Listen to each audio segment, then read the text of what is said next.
প্রিয় দর্শক, আমি সুভাষ চন্দ্র। আমার চ্যানেলের পক্ষ থেকে আপনাদের সবার প্রতি রইল আমার আন্তরিক অভিনন্দন ও শুভেচ্ছা। তো ভিডিওর থাম্বনেল দেখেই আপনারা বুঝতে পেরেছেন যে আজকের আলোচনার বিষয়বস্তুটা কি। ক্যাপ্টেন কি একা ম্যাচ জেতায়?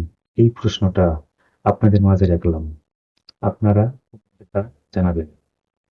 তো আমার দৃষ্টিকোণ থেকে এমন কোনো ক্যাপ্টেন নেই যে একাই দলকে জেতাতে পারেন। দলের সম্মিলিত চেষ্টার ভিত্তি হচ্ছে জয় ভিত্তি হয়ে ওঠে। তো কোন একটা সময় আমরা দেখতে পাই যে এমন এক ক্যাপ্টেন কোন একটা সিরিজকে কেন্দ্র করে কোন একটা টুর্নামেন্টকে কেন্দ্র করে একাই দলটাকে ক্যারি করে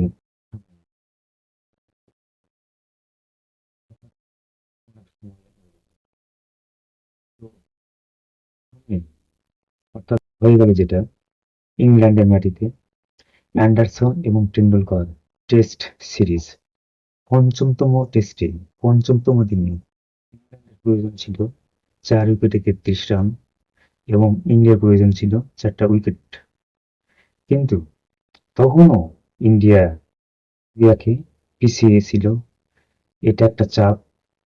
ইংল্যান্ডের মাটিতে, ইংল্যান্ডের কন্ডিশনে, ইংল্যান্ডের দর্শক, সবকিছুই ইংল্যান্ডের। এটাও একটা চাপ। এবং এইরকম উইকেটে, এইরকম আধুনিক ক্রিকেটে 4 উইকেটে 33 রান করা কোনোটা ব্যাপার না। একটা ওভারে দুই একটা চার ছয় হলেই ম্যাচ বেরিয়ে আসে। এটাও একটা চাপ ছিল। মানে সব দিকেই প্রচুর চাপ ছিল।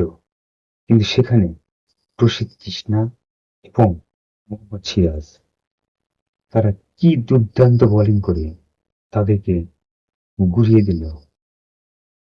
জয়টা ইন্ডিয়ার হাতে। সিরিজটা 2-2 সমতায় আসে। ফলে সিরিজটা ড্র হয়। তো অপরদিকে সৌমান গিল, তিনি দলের ক্যাপ্টেন। ক্যাপ্টেন হিসেবে না, তিনি একজন ব্যাটার হিসেবে। তাই আমার জানা মতে তিনি মনে হয়েছিলেন সর্বোচ্চ রান সংগ্রাহক। তিনি একজন ব্যাটার হিসেবে তার দায়িত্ব পালন করেছেন। মোহাম্মদ সিরাজ এবং প্রসিদ্ধ কৃষ্ণা, তারা একজন বোলার হিসেবে দায়িত্ব পালন করেছেন। ফলে তারা সম্মিলিত, অর্থাৎ দলের সকলে জয়ের ক্ষেত্রে অবদান রেখেছে। ফলে জয়টা ইন্ডিয়া পেয়েছে। এর জন্য না যে ইন্ডিয়া কোনো প্লেয়ার পারফরমেন্স না করে শুধু ক্যাপ্টেনের জোরে ম্যাচটা জিতেছেন, তা না। ম্যাচ জিতল, সমস্ত কৃতিত্ব শুভমান গিল অর্থাৎ ক্যাপ্টেনের উপর আসলো। ভারতের লিজেন্ড যারা, তারা বিভিন্নভাবে শুভমান গিলকে বাহবা দিচ্ছে। তার নেতৃত্ব ভালো, তিনি দলকে উজ্জীবিত করেছেন সামনের দিকে। খুব যোগ্য এবং বলিষ্ঠ নেতৃত্বের কারণে এই জয়টা সম্ভব হয়েছে, বিভিন্নভাবে তারা আখ্যা দিচ্ছে। তো দল জিতলে সমস্ত ক্যাপ্টেন পায়। তো আমাদের দেশে, একে তো আমাদের দেশে প্লেয়াররা ধারাবাহিক না। এক সিরিজে ভালো খেললে 10 সিরিজে তাদের খুঁজে পাওয়া যায় না। একটা সিরিজ ভালো খেললো, কোন প্লেয়ার ভালো খেলতে পারলো, কোনটা পারলো না। ফলে আমাদের দলে রদবদল শুরু হয়ে গেল। একে পাল্টাও, ওকে ঢোকাও, ও খেললে ভালো খেলবে। তো এইরকমটা শুরু হয়ে যায়। তো ইদানিংকালে আমরা দেখি আমাদের ক্যাপ্টেনের রদবদলের পালাটাও শুরু হয়ে যায়। সেটাও আমাদের চোখে পড়ে। এইভাবে ক্রিকেট চলতে পারে না। আপনি দলের সবাই প্রচেষ্টার মাধ্যমে দলকে জেতানোর চেষ্টা করা উচিত। এটা না করে সেখানে কোনো ক্রিকেটের কোনো অংশে তারা কোনো অবদান রাখতে পারবে না, অথচ দায় ভারটা শুধু ক্যাপ্টেনের উপর পড়বে। এটা কি? এইভাবে ক্রিকেট চলতে পারে না। আপনি দিন না একটা প্লেয়ারকে দীর্ঘ লং সময়ের জন্য একটা ক্যাপ্টেন্সি বাড়ান, সে শিখুক, দেখুক দলটাকে কিভাবে সামনে নিয়ে যেতে হয়, কিভাবে খেলার মোমেন্টাম তৈরি করতে হয়, কিভাবে চাপ ক্যারি করতে হয়। এটা তার শেখার প্রয়োজন আছে।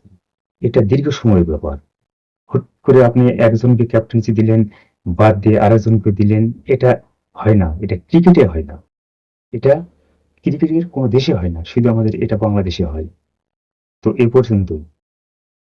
আমার একটা ছোট্ট অনুরোধ, আমার এটা নতুন চ্যানেল, লাইক শেয়ার দিয়ে আমার চ্যানেলের পাশে থাকবেন এবং আপনার গুরুত্বপূর্ণ মতামত ও পরামর্শ কমেন্ট বক্সে জানাবেন। কখনোই তাড়াহুড়া করে জীবনের ঝুঁকি নিয়ে যাত্রাপথে বের হবেন না। সময়ের চেয়ে জীবনের মূল্য অনেক বেশি। তো ভালো থাকবেন। দেখা হবে নেক্সট ভিডিওতে। প্রিয় দর্শক, আমি সুভাষ চন্দ্র। আমার চ্যানেলের পক্ষ থেকে আপনাদের সবার প্রতি রইল আমার আন্তরিক অভিনন্দন ও শুভেচ্ছা। তো ভিডিওর থাম্বনেল দেখেই আপনারা বুঝতে পেরেছেন যে আজকের আলোচনার বিষয়বস্তুটা কি। ক্যাপ্টেন কি একাই ম্যাচ জেতায়? এই প্রশ্নটা আপনাদের মাঝে রাখলাম। আপনারা কমেন্টে তা জানাবেন। তো আমার দৃষ্টিকোণ থেকে এমন কোনো ক্যাপ্টেন নেই যে একাই দলকে জেতাতে পারেন। দলের সম্মিলিত চেষ্টার ভিত্তি হচ্ছে জয় ভিত্তি হয়ে ওঠে। তো কোনো একটা সময় আমরা দেখতে পাই যে এমন এক ক্যাপ্টেন কোনো একটা সিরিজকে কেন্দ্র করে, কোনো একটা টুর্নামেন্টকে কেন্দ্র করে একাই দলটাকে ক্যারি করে সামনে নিয়ে গেল, কিন্তু এটা ওভারঅল আমরা দেখতে পাই না। হঠাৎ কোনো এক সময় আমরা দেখতে পাই। তো সামনে অর্থাৎ হয়ে গেল যেটা ইংল্যান্ডের মাটিতে অ্যান্ডারসন এবং টেন্ডুলকার টেস্ট সিরিজ, পঞ্চমতম টেস্টে পঞ্চমতম দিনে ইংল্যান্ডের প্রয়োজন ছিল 4 উইকেটে 33 রান এবং ইন্ডিয়ার প্রয়োজন ছিল 4টা উইকেট। কিন্তু তখনও ইন্ডিয়া 2-1 পিছিয়ে ছিল। এটা একটা চাপ।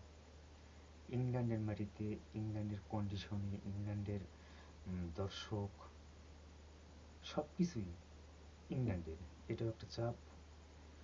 এবং এই রকম উইকেটে, এই রকম আধুনিক ক্রিকেটে এই 4 উইকেটে 33 রান করা কোনো একটা ব্যাপার না। একটা ওভারে 2-1টা 4-6 হলেই ম্যাচ বেরিয়ে আসে। এটাও একটা চাপ ছিল। মানে সব দিকেই প্রচুর চাপ ছিল। কিন্তু সেখানে প্রসিদ্ধ কৃষ্ণা এবং মোহাম্মদ সিরাজ, তারা কি দুর্দান্ত বোলিং করে তাদেরকে গুড়িয়ে দিল। জয়টা ইন্ডিয়ার হাতে তারা নিয়ে নিল। ফলে সিরিজটা 2-2 সমতায় আসে। ফলে সিরিজটা ড্র হয়।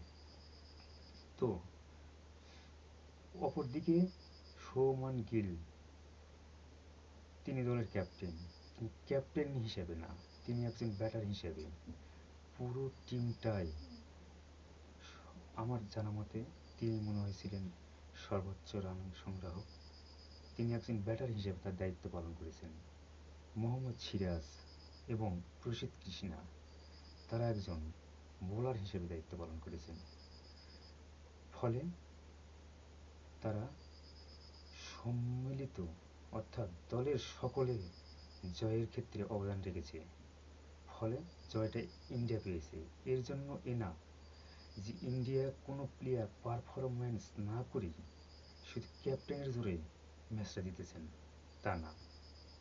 ম্যাচ জিতল, সমস্ত কৃতিত্ব শুভমান গিল অর্থাৎ ক্যাপ্টেনের উপর আসলো। ভারতের লিজেন্ড যারা, তারা বিভিন্নভাবে শুভমান গিলকে বাহবা দিচ্ছে। তার নেতৃত্ব ভালো, তিনি দলকে উজ্জীবিত করেছেন সামনের দিকে। খুব যোগ্য এবং বলিষ্ঠ নেতৃত্বের কারণে এই জয়টা সম্ভব হয়েছে, বিভিন্নভাবে তারা আখ্যা দিচ্ছে। তো দল জিতলে সমস্ত কৃতিত্ব ক্যাপ্টেন পায়। তো আমাদের দেশে, একে তো আমাদের দেশে প্লেয়াররা ধারাবাহিক না। এক সিরিজে ভালো খেললে 10 সিরিজে তাদেরকে খুঁজে পাওয়া যায় না। একটা সিরিজ ভালো খেললো, কোনো প্লেয়ার ভালো খেলতে পারলো, কোনোটা পারলো না। ফলে আমাদের দলে রদবদল শুরু হয়ে গেল। একে পাল্টাও, ওকে ঢোকাও, ও খেললে ভালো খেলবে। তো এইরকমটা শুরু হয়ে যায়। তো ইদানিংকালে আমরা দেখি আমাদের ক্যাপ্টেনের রদবদলে পালাটাও শুরু হয়ে যায়, সেটাও আমাদের চোখে পড়ে। এইভাবে ক্রিকেট চলতে পারে না। আপনি দলের সবাই প্রচেষ্টার মাধ্যমে দলকে জেতানোর চেষ্টা করা উচিত, সেখানে না করে সেখানে কোনো ক্রিকেটের কোনো অংশে তারা কোনো অবদান রাখতে পারবে না, অথচ দায় ভারটা শুধু ক্যাপ্টেনের উপর পড়বে। এটা কি? এইভাবে তো ক্রিকেট চলতে পারে না। আপনি দিন না একটা প্লেয়ারকে লং সময়ের জন্য একটা ক্যাপ্টেন্সির ভার, সে শিখুক, দেখুক দলটাকে কীভাবে সামনে নিয়ে যেতে হয়, কীভাবে খেলার মোমেন্টাম তৈরি করতে হয়, কীভাবে চাপ ক্যারি করতে হয়, এটা তার শেখার প্রয়োজন আছে। এটা দীর্ঘ সময়ের ব্যাপার। হুট করে আপনি একজনকে ক্যাপ্টেন্সি দিলেন, বাদ দিয়ে আরেকজনকে দিলেন, এটা হয় না। এটা ক্রিকেটে হয় না। এটা ক্রিকেটের কোনো দেশে হয় না, শুধু আমাদের এটা বাংলাদেশে হয়। তো এ পর্যন্তই। আমার একটা ছোট্ট অনুরোধ, আমার এটা নতুন চ্যানেল, লাইক শেয়ার দিয়ে আমার চ্যানেলের পাশে থাকবেন এবং আপনার গুরুত্বপূর্ণ মতামত ও পরামর্শ কমেন্ট বক্সে জানাবেন। আর কখনোই তাড়াহুড়া করে জীবনের ঝুঁকি নিয়ে যাত্রাপথে বের হবেন না। সময়ের চেয়ে জীবনের মূল্য অনেক বেশি। তো ভালো থাকবেন। দেখা হবে নেক্সট ভিডিওতে।